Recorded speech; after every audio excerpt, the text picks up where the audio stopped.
ওমা, এই রামায়ণ গানটা ভাগবতীয় কথাগুলো সবগুলো কিন্তু বিশ্বাস আর ভক্তির বলে। বিশ্বাস আর ভক্তি যদি না থাকে তাহলে কোনো কাজ হবে না।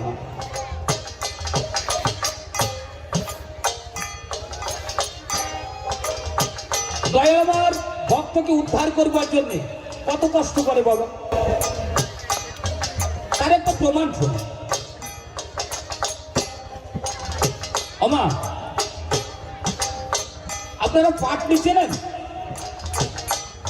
নদীর এপার থেকে ওপার থেকে পারাপার করে যায়, তাকে পাটনি বলে।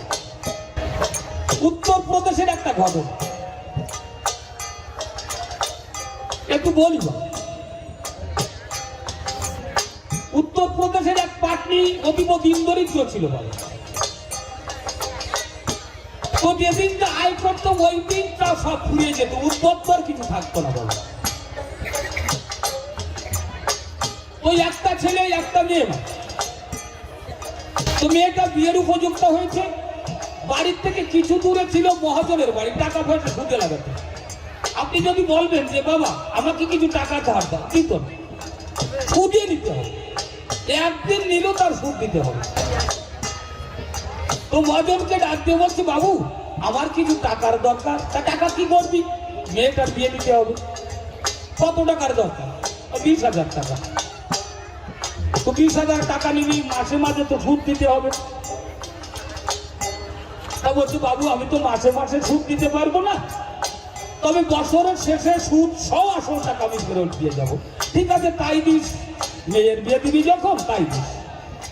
তো 20,000 টাকা দিল বাবা, আর এগ্রিমেন্টে একটা সই করিয়ে দিল। সই করিয়ে টাকাটা দিয়ে দিল। আমি সংক্ষেপে বলছি বাবা, টাকাটা দিয়ে দিল, মেয়ের বিয়ে হয়ে গেল। বছরের মাথায় সুদ সব আসল টাকাটা ফেরত দিয়ে দিয়েছে।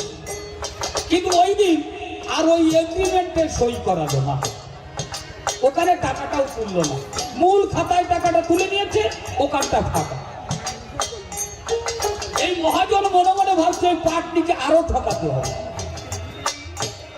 15 দিন পরে গিয়ে কোর্টে গিয়ে কেস ঠুকে দিয়েছে।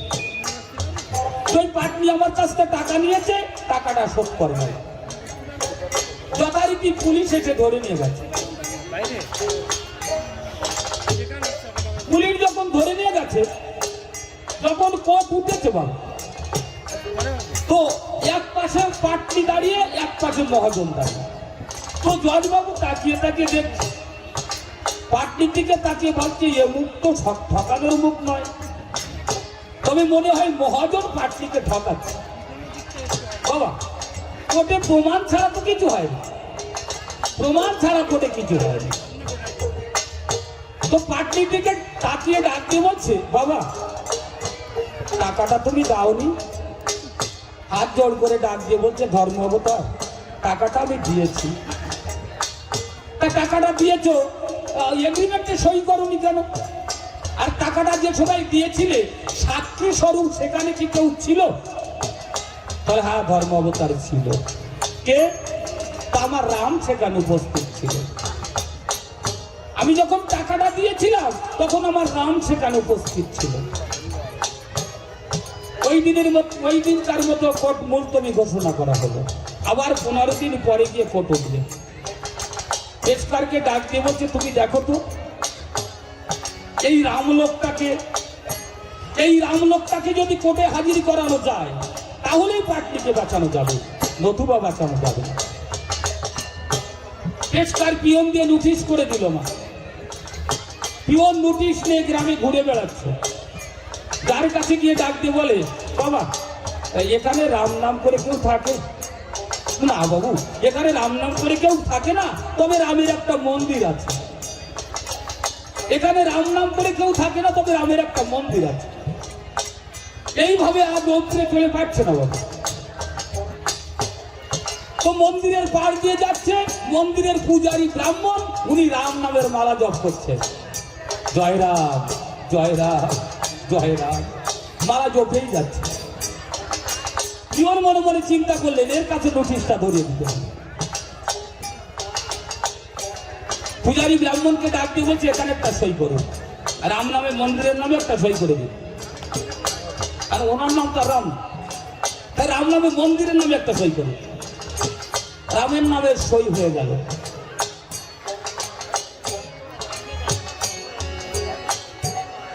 তো সন্ধ্যাবেলায় যখন পূজারী ব্রাহ্মণ পূজা দিতে গেছে, পাটলিকে উদ্দেশ্য করে বলছে, ওরে শেষ পর্যন্ত তুই ভগবানকে কাঠগড়ায় দাঁড় করালি। যেদিন কোর্ট উঠবে তার 3 দিন আগে গিয়ে বাজার থেকে একটা নতুন জামা, একটা নতুন ধুতি কিনে এনেছে। যেদিন কোর্ট উঠবে মা, সেই দিন খুব ভোরে ভোগ লাগিয়েছে। ধুতিটা বিগ্রহকে পরিয়ে দিয়েছে, জামাটা গায়ে দিয়ে দিয়েছে, চরণের উপরে নোটিশটা দিয়ে ডাক দিয়ে বলছে, বাবা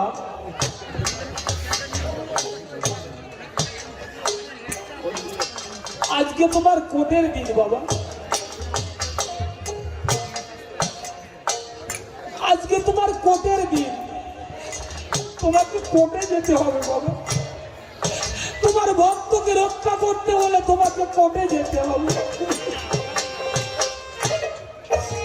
আমি তোমাকে সাজিয়ে দিয়েছি বাবা, সাজিয়ে দিয়েছি, এবার তুমি কোর্টে চলে যাও বাবা, এবার তুমি কোর্টে চলে যাও।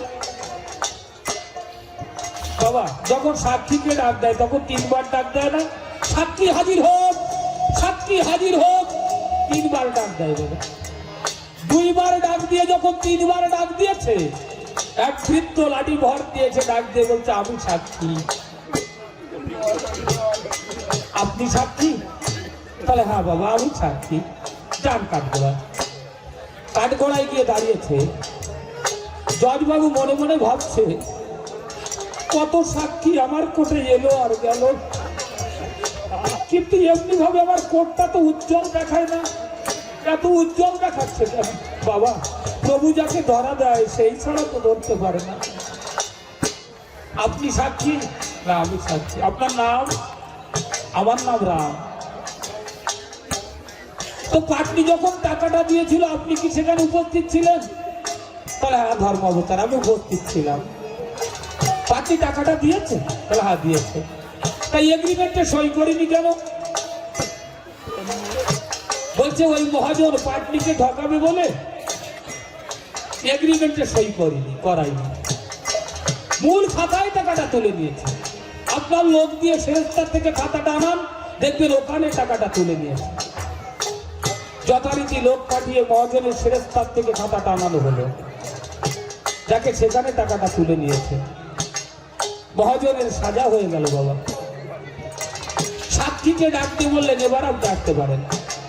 সাক্ষী নেমে গেল। জজবাবু পাটনিকে ডাকতে বলছে, বাবা ওই যে লোকটা কাঠগড়ায় দাঁড়িয়েছিল লোকটাকে তুমি চেনো?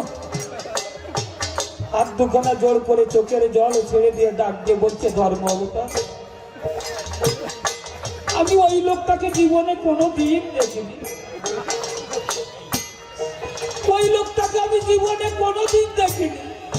তবে আমার বড় বিশ্বাস আছে আমার রাম আমাকে রক্ষা করবে।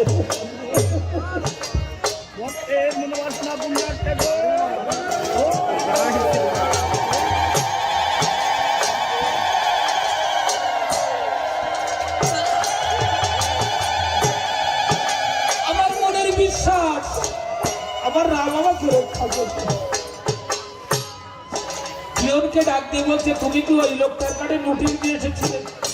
পিয়ন ডাক দিয়ে বলছে, না ধর্ম অবতার আমি রৌদ্রে আর চলে পারছিলাম না, তাই মন্দিরে এক পূজারী ব্রাহ্মণের কাছে আমি নোটিশটা ধরিয়ে দিয়ে এসেছি। আমি ও লোকটাকে দেখিনি। দুটি চোখের জলে বক্ষ ভেসে যাচ্ছে, আমি কি করেছি? শেষ পর্যন্ত কি আমি ভগবানকে কাঠগড়ায় তুলেছি?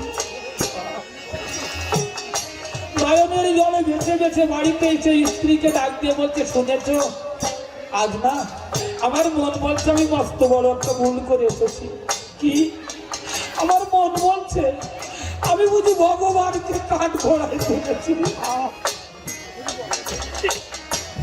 ওরে দয়া দয়া।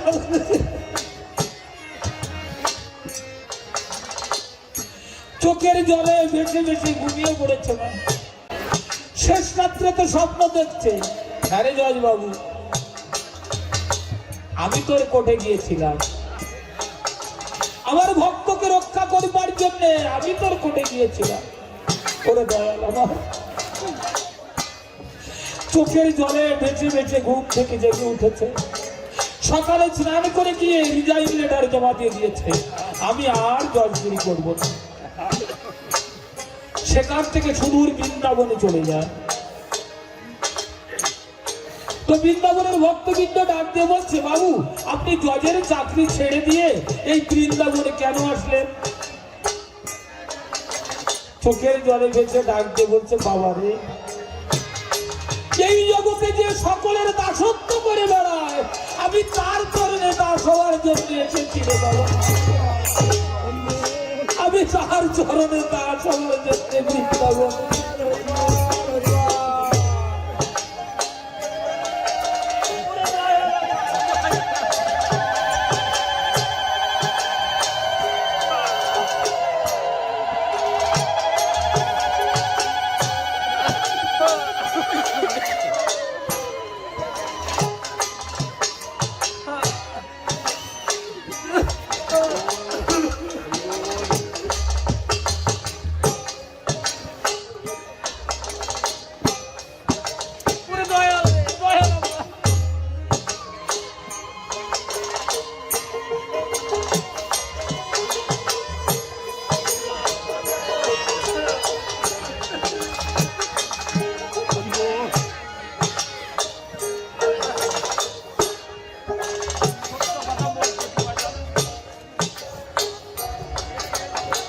মরণের ওপারে আর কেউ সাথে যাবে না রে মা,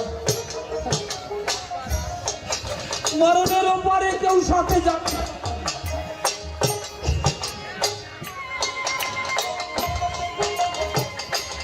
একমাত্র দীনবন্ধু ছাড়া সেদিন হাত ধরবার আর কেউ থাকবে না রে বাবা, হাত ধরবার কেউ থাকবে না।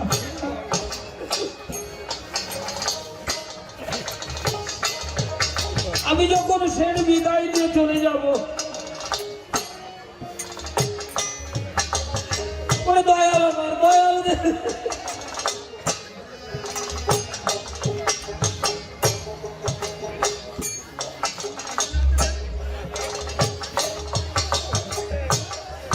আমারই যখনই চিতার পরে তুলে দাহন কার্য ছেড়ে সবাই ঘরে ফিরে যাবে, বাবা বলে না কলসিতে একটা কোপ দিয়ে পিছনে আর কেউ তাকাবি না,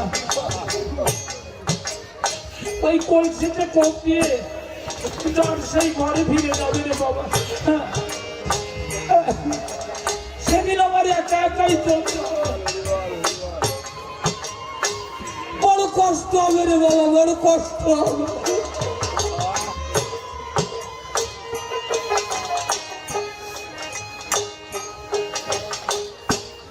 সেদিন ওই দীনবন্ধু ছাড়া আর হাত ধরবার কেউ থাকবে না রে বাবা, আর কেউ থাকবে না। তুমি আমার দেখে বলবেন, ওরে বাবা রে কতদিন তোকে দেখি রে বাবা।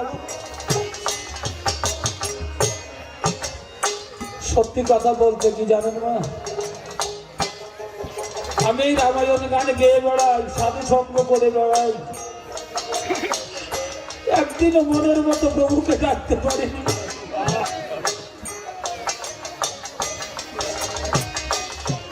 আমি শুধু আসলে দাঁড়িয়ে কেটে গেলাম, শুধু শ্রোতাদের কান্নানোর জন্য। সত্যি কথা বলতে কি বাবা,